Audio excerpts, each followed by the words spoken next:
సరైన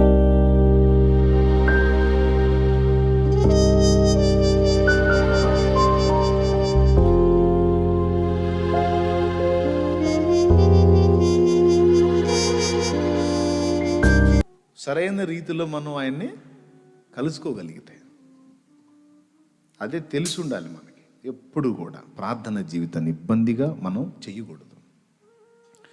అది తప్పనిసరి, చేయకపోతే నష్టమైద్ది అని ఉండకూడదు నీ మనసులో. మరి ఏముండాలన్నా, ఏముండాలంటే అసలు అది ప్రార్థన చేయకుండా, ఆయనతో మాట్లాడకుండా అసలు ఎట్లా నాకు రోజు గడిచిద్ది? అసలు నా ప్రాణప్రియునితో మాట్లాడుకోకుండా అమ్మో ఆయన కలుసు, దానికంటే చచ్చిపోయింది మేలు కదా. నాకు మరణం కంటే కూడా బాధ కలిగించిద్ది ఆయన నుండి ఎడబాటు. అది దానియేలు మాట. భోగాల్లో లేడు, సుఖాలలో లేడు, ఆనందకరమైన విలాసాల్లో లేడు దానియేలు. తన జనులను గురించి, తమ వారి బానిస బ్రతుకులను గురించి కన్నీరు మున్నీరులో ఉన్నాడు, కన్నీరు మున్నీరై ఉన్నాడు. అయినా దేవుడు అంటే ప్రేమ. మరి అంతసేటు దేవుడిని ప్రేమించే దానియేలంటే దేవుడికి ఏమన్నాడు? గాబ్రియేల్ వచ్చి తన మాటగా చెప్పాడా, దేవుని మాటగా చెప్పాడా? దేవునికి స్తోత్రం కలుగును గాక. దానియేలు చాలామందిని గురించి నేను ఆయన మాట్లాడటం విన్నాగానయ్యా, నీ గురించి ప్రత్యేకంగా మాట్లాడతాడు. నీవు బహుప్రియుడువయ్యా ఆయనకి.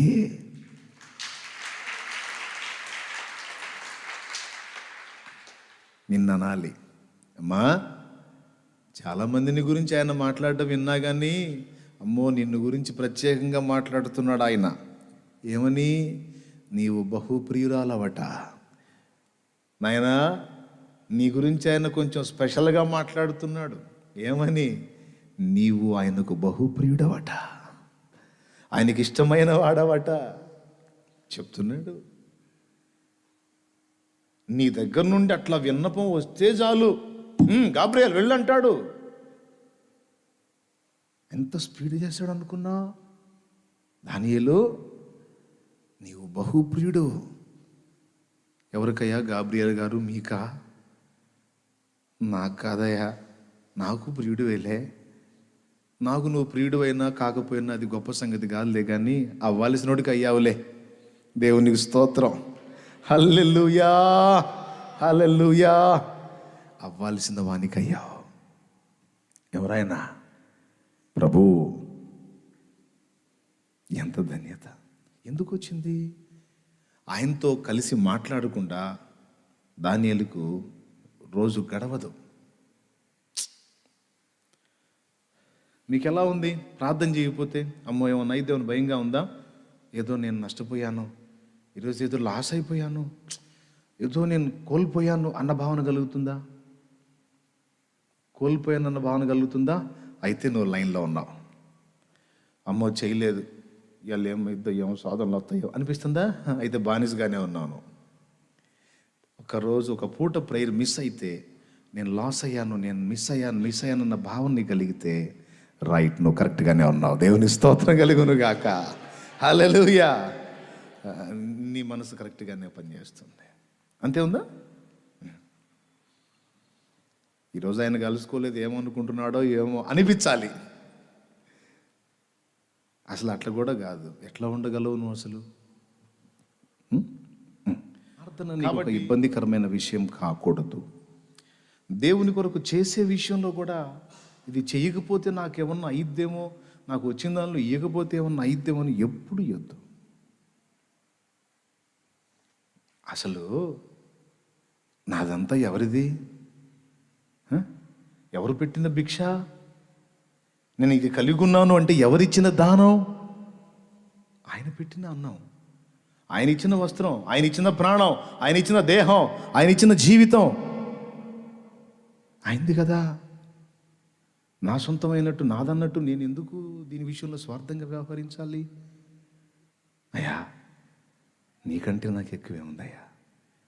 ఈ వెండి నాకు ఎక్కువ, ఈ బంగారం నాకు ఎక్కువ, ఈ డబ్బు నాకు ఎక్కువ, ఇదంతా నువ్వు ఇచ్చిందేగా. నీకే స్తోత్రం. నీ కొరకు చేయుటలో నీకు ఇచ్చుటలో నేను ఎప్పుడూ వెనుతీయనయ్యా. నీకు చాలా ఇవ్వాలయ్యా. నేను నా సర్వస్వం నీ కోసం ఇచ్చేయాలయ్యా. యేసయ్యా, ఎందుకు తెలుసా? నీకోసం ఒక్క రక్తపు చుక్క కూడా ఉంచుకోలేదయ్యా. అంతా నా కోసమే నీలమే కార్చావు. పరిశుద్ధ రక్తం, దానికి నేనేమి ఇవ్వగలనయ్యా? కాబట్టి ఇయ్యకపోతే ఉన్న ఇద్దేమో అని కాదయ్యా, ఇయ్యకపోతే ఆశీర్వదించుడేమో అని ఆశీర్వాదాన్ని ఆశించి ఇవ్వటం కాదయ్యా. ఆల్రెడీ ఆశీర్వదించే ఇచ్చావు. నీకోసం ఇది వాడబట్టం కంటే ఇంకా శ్రేష్టమైనది ఏముందయ్యా? స్తోత్రం, హల్లెలూయా అనే మనసుతో ఇచ్చుటని ఉత్సాహముగా ఇచ్చుట అంటారు. నిండు మనసుతో ఆయనను ప్రేమించి ఇచ్చుట. దేనికంటే కూడా ఏది నీకంటే ఎక్కువ కాదయ్యా నాకు, నా ప్రాణంతో సహా. అంతే. ప్రార్థించిన అంతే మాట్లాడాలి దేవునితో. దేవుని కొరకు ఇచ్చిన అంతే చేయాలి. ఏది చేసినా ఆయన్ని ఇలాగా గుర్తించి చేయాలి. అప్పుడు నువ్వు ఇట్లా చేయగానే వెంటనే రికార్డ్ అయిపోతుంది అక్కడ. దేవునికి స్తోత్రం కలుగును గాక. నిన్ను మనుషులు గుర్తించకపోని, పట్టించుకోపోని, నిన్ను గురించి ఘనపరిచి మాట్లాడకపోని, చూసేవాడు చూశాడు, రాసే దగ్గర రాశాడు, చేసే కార్యం చేస్తాడు.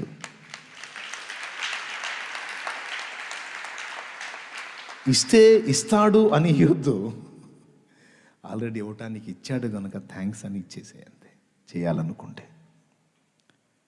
అర్థమైందా? అంతే. స్తుతించినా కూడా ఎట్లా చేయాలా? ఎట్లా స్తుతించాలా?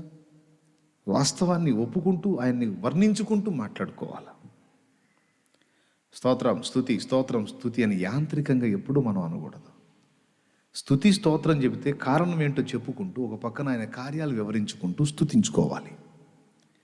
స్తుతి స్తుతి స్తుతి స్తుతి అని ఒక 1000 సార్లు అంటే, అబ్బా 1000 సార్లు స్తుతి అంది అని 1000 సార్లు స్తుతి అని రాసుకుంటాడు అనుకోవాక. 1000 సార్లు అసలు ఎందుకు స్తుతించావంటే ఈ కార్యాన్ని బట్టి, ఈ క్రియను బట్టి, ఇందును బట్టి, అట్లా చెప్పుకుంటూ స్తుతించు. సూపర్గా ఉంటుంది. వర్ణించు. అది కూడా ఎర్ర సముద్రంలో పాయలు చేసిన దేవా స్తోత్రం, మండ నుండి జలములు రప్పించిన దేవా స్తోత్రం అండి. 1000 స్తుతులు పుస్తకంలో మృత్యుంజయుడా స్తోత్రం అండి, ఆది సంబూధుడా స్తోత్రం, త్రియేక దేవా స్తోత్రం. ఆ భావంలోకి వెళ్ళిపో, ఆ ఫీల్లోకి వెళ్ళిపో. Praise the Lord. ఆ సన్నివేశంలోకి వెళ్ళిపోయి ఆ మేలు పొందిన వ్యక్తివిగా నువ్వు అయిపో. ఆ అనుభవంలోకి వచ్చేసి నువ్వు 1,000,000 స్తుతులు కాదు, ఆ అనుభవం పొందుతూ ఒక్కసారి స్తుతించిన అది విలువైంది. నిండు మనసుతో అనుభవిస్తూ ఆస్వాదిస్తూ, యేసయ్యా నీకు స్తోత్రం అయ్యా అని నిండు మనసుతో ఆస్వాదనతో అనుభవిస్తూ ఆ అనుభూతిలోకి వెళ్ళిపోయి నువ్వు ఒక్కసారి స్తుతి పలికినా అక్కడ మారుమోగిద్ది అది. హల్లెలూయా. యేసయ్యతో మనం సహజీవనం చేయాలి. చేసేదానికి మన దగ్గరకు వస్తాడు ఆయన. మనం ఆయనకు సమీపంలోకి వెళ్ళాలి. ప్రతిరోజు చల్లబోటున ఆదాము దగ్గరకు వచ్చాడు అట్లా. ఈరోజు నీకు నాకు కూడా ఆ అనుభవం ఇవ్వటానికి, అలా మనతో గడపటానికి ఇంకా ఎక్కువ ఇష్టపడతాడు యేసయ్య. ఆదాము ప్రారంభంలో ఏ స్థితిలో ఉన్నాడో శుద్ధుడుగా, ఈరోజు యేసు రక్తం చేత కడగబడి శుద్ధులమయ్యాం. అందుకని మన స్వరం వినగోరుతాడు, మన ముఖం చూడగోరుతాడు. కాబట్టి మిస్ అవ్వకుండా దీన్ని ఇలా సాధన చేసుకోండి. ప్రార్థన నీకు కష్టం కాకూడదు. కష్టం అవుతుంది అంటే అర్థం కాల, అసలు నీకు ఆయన ఫ్రెండ్షిప్లో ఉన్న ఆకర్షణ అర్థం కాల. అర్థమైతే ఒక ఏనుగును వెనక్కట్టేసి, లేదా 1000 ఏనుగులు నిన్ను వెనక్కట్టేసి ఆపినా ఆ ఏనుగులను కూడా లాక్కొని పోతావు యేసయ్య దగ్గరికి. హల్లెలూయా, హల్లెలూయా. సంఖ్యలేసి బంధించిన పటాపంచలు చేసుకుని వెళ్ళిపోతావు. నీ వల్ల కాదు, ఎవ్వడు ఆపలేడు. ఏమంటారు మరి? నిందల పాలై నిత్య నిబంధన నీతో చేసిన దానియేలుకు, నిందల పాలై నిత్య నిబంధన నీతో చేసిన దానియేలుకు సింహాసన మీర్చినావు, సింహాల నోళ్లను మూసినావు అని అన్నపాడాడు. సింహాసనం ఇచ్చావు, సింహాల నోళ్ళు మూసేసావు అని. నేను చెప్పనా, ఆయన పాడింది కరెక్టే. అంతకంటే ఇంకా శ్రేష్టమైన ఒక మాట ఏంటంటే, ఈ రెండిటి కంటే కూడా అద్భుతమైనటువంటి ఘనత దానియేలుకి ఏంటంటే, దేవాది దేవుని దాసుడు దూత అయినటువంటి గాబ్రియేలు ద్వారా వచ్చిన సాక్ష్యమే గొప్పది. దానియేలు బహుప్రియుడు. ఆ మాట ఆయన అన్నాడంటే ఇక సింహాసనం ఎంత చేసు, ఇక సింహాలు ఏమి చేసు. దేవునికి స్తోత్రం. ఎంత నచ్చితేనో కదా. దానియేలు లైఫే వేరు. ఆనందు అట్లా తయారు కావాలి. ఆనందు అసలు నిజంగా ఆ అనుభవంలోకి పోతే ఆ జీవితం అప్పుడు తమ్ముడు భక్తిలో పరిమళం ఉండేది. కాగితాల పూల్లాగా ఉండకూడదు నాన్న, అనుభవించాల యేసయ్యనే. అప్పుడు పరిమళాలు వెదజల్లిద్ది భక్తి. హల్లెలూయా, హల్లెలూయా.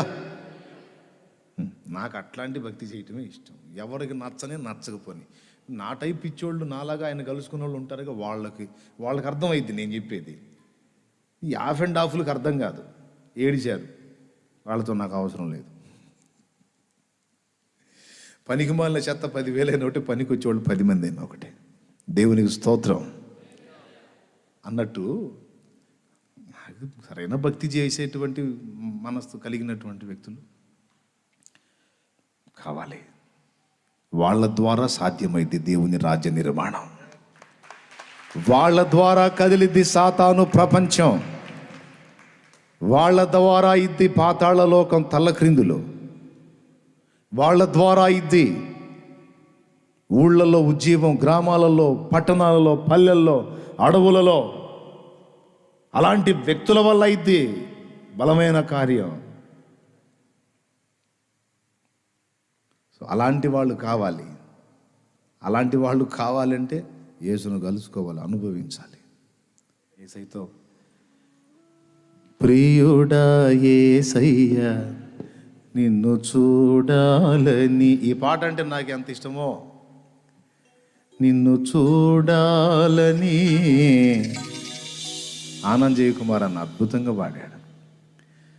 నిన్ను చేరాలని మనసారనామది కోరెని, ప్రియమారనామది కోరెనే. ఈ ప్రియమార అనేది నేను తగిలిచ్చా. ఆయన ఏమన్నా అనుకుంటాడో ఏమో. అనుకుంటే అనుకోనిలే, నేను చేసేది అలా కూడా అనాలనుకున్నా అంతే. అందులో ఉంటాయి మాటలు. అసలు ఆ పల్లవే అద్భుతం, అమృతప్రాయం. 1000 సార్లు పాడుకున్న తృప్తి తీరదు. ఎంతమందికి నచ్చుద్దండి? అది రుచి చూసినోడికి అర్థమైంది, ఆ రుచి ఎరగనోడికి అర్థమైద్దా? పాడుకుంటా. ఎవరేమన్నా అనుకోని, అతను కూడా పాటలు పాడతాడు కదా, అతని పాడుకోవచ్చు, అందరూ పాడతాడంటే అరబందులు అలా అనుకునే అరబందులు పిచ్చి మాలోకాలు, వెర్రి మాలోకాలకు అర్థం కాదు అందులో ఉన్న మాధుర్యం. ఒక్కొక్క భక్తుని మీద ఒక్కొక్క అభిషేకం పెట్టాడు దేవుడు. ఒక్కొక్క భక్తుల్లో ఒక పరిమళం ఉంది, ఒక్కొక్క భక్తుల్లో ఒక మాధుర్యం ఉంది. ఎంత అద్భుతమైన విషయాలండి. ప్రియుడా నిన్ను చూడాలని. స్కేల్ పెంచితే ఇంకా అద్భుతంగా ఉంటుంది.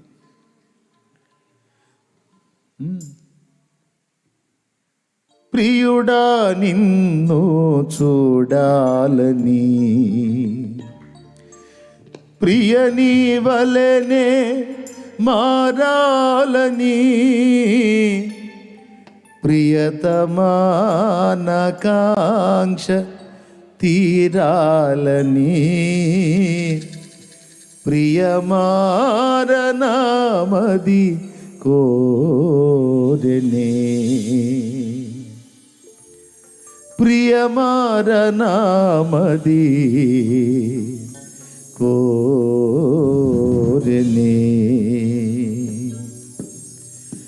యేసయ్యా నా ప్రియా, ఎప్పుడో నిరాకడ సమయం, ఎప్పుడో నిరాకడ సమయం.